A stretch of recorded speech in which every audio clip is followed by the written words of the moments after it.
Ms. Wiley, you remain under oath from your previous testimony, so you may proceed. Ms. Wiley, I think where we left off was you had just purchased the marijuana and you were heading back to the apartment. Yes, ma'am. Had you had any phone contact with the defendant either on your way or on your way back from buying the marijuana? Yes, ma'am. Was it which one, on the way there, on the way back, or both? On the way there, I called and made sure that she was all right. Just called.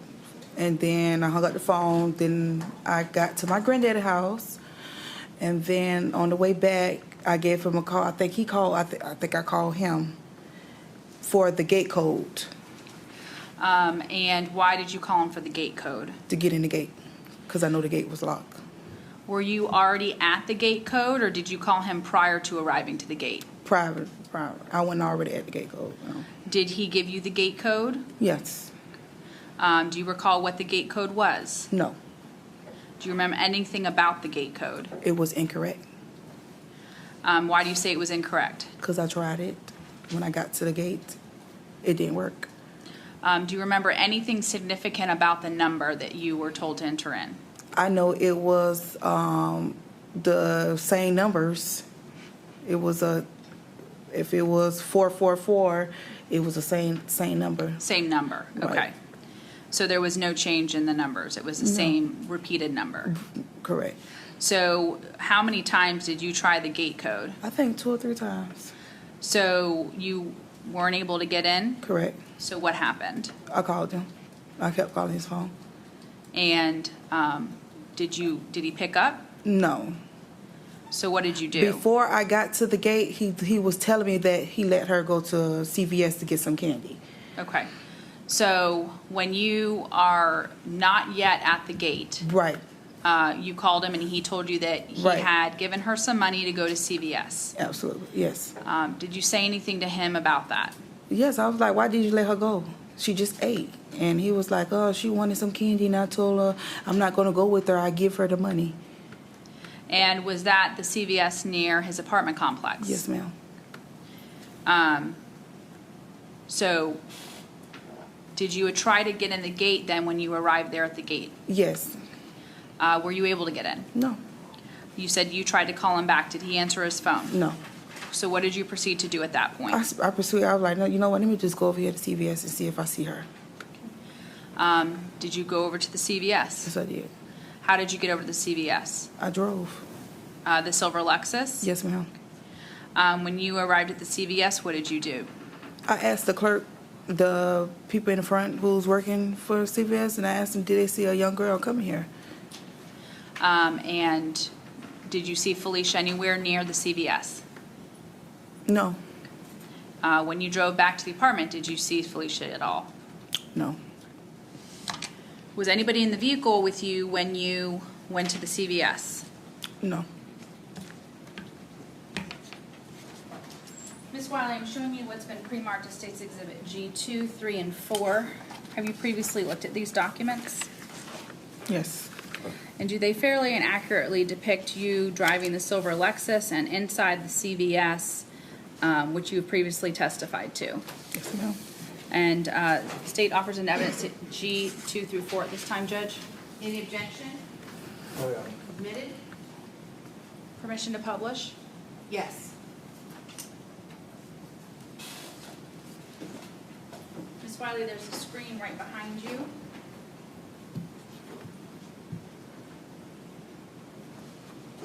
In the top left-hand corner of the photograph, is that you depicted in that Yes. photograph? Yes, ma'am. Is that when you had walked into the CVS looking for Felicia? Yes, ma'am.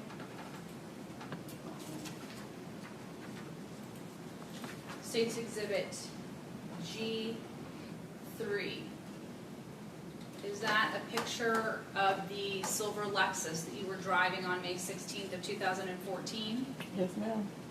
And is that you in the driver's seat? Yes, ma'am. And is that in the CVS parking lot? Yes. State's Exhibit G4. Is this a close-up of the vehicle that you were driving? Yes. And were you in fact the only person in that vehicle at that time? Yes. Do you recall how many times you had to call the defendant to try to find out where Felicia was or to try to get in the gate code?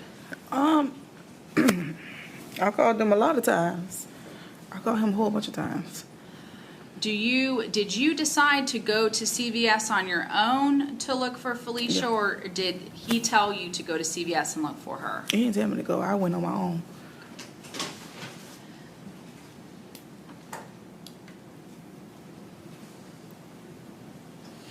After you left CVS, where did you go? I went straight back to the apartments. Were you calling Granville or the defendant to let him know that Felicia was not at the apartment? So halfway when I got almost there, he called me. And I was like, that's not the gate code. He was like, yes, it is. So when I got to the gate code, I typed it in again. And it was not the gate code. So I'm like, oh my God, I'm getting frustrated. So that's when I seen, it was a little boy who had approached me with a white karate suit on. And he was like, you trying to get in the gate? I was like, yes, can you come over here and type in the code? And he typed in the code and I came in. How was the defendant's demeanor on the phone when you kept calling him, trying to get in the gate and telling you about that Felicia was at CVS? I couldn't detect it over the phone. You couldn't, he acted normal to you over the phone. Yes. So ultimately, did you, after you had initially arrived at the gate, you left to go to CVS, you then came back to the gate, and eventually you were able to get into the gate? Yes, ma'am. Did you then drive back to the apartment? Yes, ma'am. Did you see the defendant back at the apartment? Yes, I did. And where did you see him at? He was standing outside Outside where? of his door. And he was upstairs standing outside of his door? Yes, ma'am. What did he look like? He had no shirt on. He was. I'm sorry? He ain't had no shirt on. He looked like he was sweating. Like he was just. And I looked up as I was driving. I looked up. I'm like, damn, what is going on? So I pulled in the drive-through. I went at the parking lot, and I went upstairs.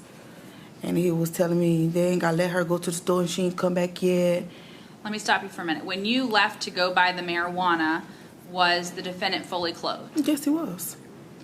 When you arrived back home, what pieces of clothing were missing from his body? When I arrived back to his apartment, he just had some pants on.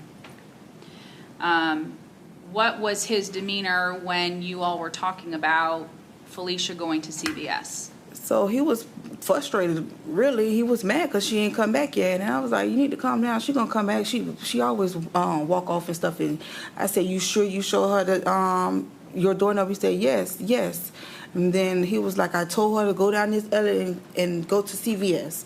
And I said, okay, you sure you show her the door? And he was like, yes. I said, she gonna come back. You just need to chill. You just need to calm down. She gonna come back. Were you concerned that Felicia was not there and that you could not find her at the CVS? Yes, I was very concerned. So what happened next?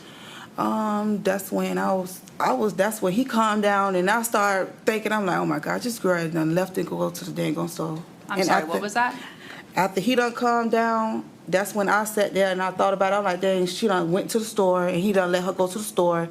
So that's when I was about to start panicking, like, why you let her go to the store? You know, she already ate, you know. And he was like, I don't know. She really wanted some candy. And I was like, I want to pray. And I was like, I need to get in the closet and pray. Okay. So why did you need to go in the closet Because and pray? I was getting ready to panic, knowing that I was high and I was trying to just calm down. And I went in he said, you go in my mama's room in her closet and pray. And I just stand there, got on my knees and started praying and came. So when you said that you went in, he told you could go in his mother's room to pray. Was that the room with the bed in it? Yes, ma'am. And you went inside the closet in that room? Mm-hmm. Is that a yes? Yes, ma'am. Okay. How long did you stay in that closet? Do you remember? Like, no longer than 2.5 minutes. What was the next thing that happened? I came out, and then I proceeded. We sat on the couch. I'm not sure that he rolled up a blunt. I think he did. I think he had rolled up a blunt in them little rollers, paper blunts. And little paper cigarette rollers? Yes. And I think Was I that took the a drink. I'm sorry, but was that the marijuana that you had returned Yes, ma'am. to from your grandfather's house? Yes, ma'am. And I'm sorry, let's step back for a minute. When you went to the CVS, did you describe to the CVS worker what Felicia looked like and what she was wearing on that day? Yes, I did. Do you remember what she was wearing on that day? I'm not sure. I know she had some jeans on, some black shoes, and a straight shirt. So you said you prayed in the closet. What was the next thing you then did? Then I Had came. Felicia returned during that time? No, she did not. So what did you do next? So I came out. He was rolling a blunt, and I took a drink, and he proceeded sexual towards me, and we had sex And where is it that you had sex that time? right there in the front room floor. Right there in the front room floor. Was that the room that has the couches in it? The front room, yes. Okay. At any time when you were there, did you look around the apartment for Felicia? No, I did not. Did you ever go out on the back porch and look for her? No, I did not. Anywhere? Did you ever go to the other closet, the No. spare bedroom closet, and look for her? No, I did not. Did you trust the defendant? Him saying Yes. that she was not there? Yes, I did trust him.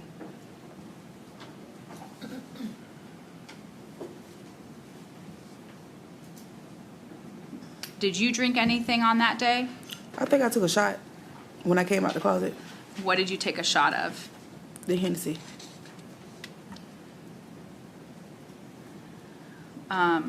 Did you smoke any marijuana No, that evening? I don't smoke.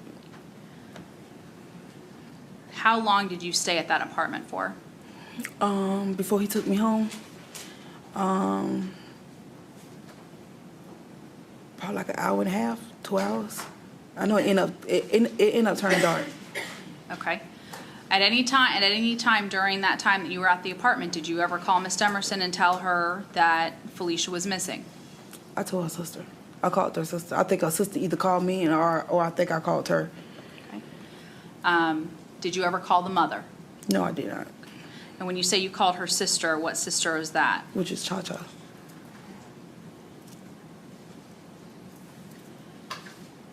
So at some point you said it got dark and you ended up leaving the apartment? Yes, ma'am. At all, did you and the defendant ever go look for the victim out around the apartment? No, we did not. Why didn't you go look for the victim? I was following his lead. He said, I'm finna drop you off home. I was like, oh, okay. And then I'm saying to myself, I'm like, well, dang, we ain't even going to look for the little girl. Like, I'm saying it to myself, but this his car, and I'm not going to say nothing out the way. So I was just like, I waited till he dropped me off, and then I called her sister and see where she was. When you say you called, first, did you get to, where did he take you to? My grandmother. In the silver Lexus? Yes. And how far is your grandmother's house from the defendant's apartment? That's like 25 minutes. How long did you stay at your grandmother's house for? I didn't even go in. When I got the car, I stepped outside.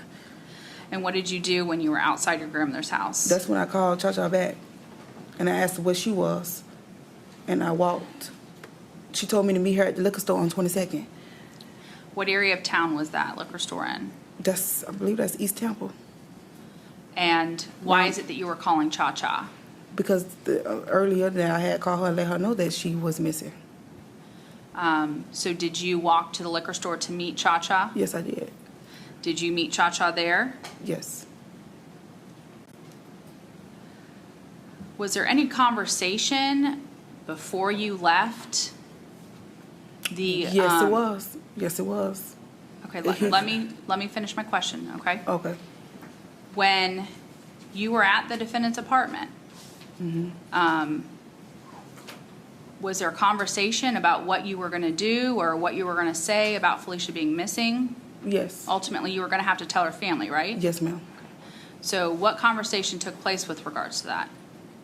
He told me to tell her parents that it wasn't no male in the house, and then he told me that he's telling his mom was in the house, a female in the house.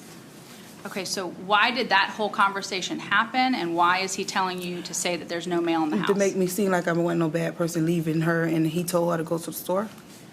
Was he telling you that you would be viewed as a bad person? Yes, ma'am. That if you had left Felicia there with a man, that you would be viewed as the bad person? Yes, ma'am. Did you point out to him that he was the one that in fact told you that you needed to leave her with him? To who? Did you tell the defendant that? No. So you're just going along with what he's saying? Yes, ma'am.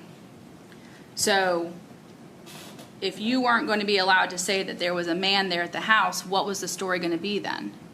That it was a woman there, and she left out the door.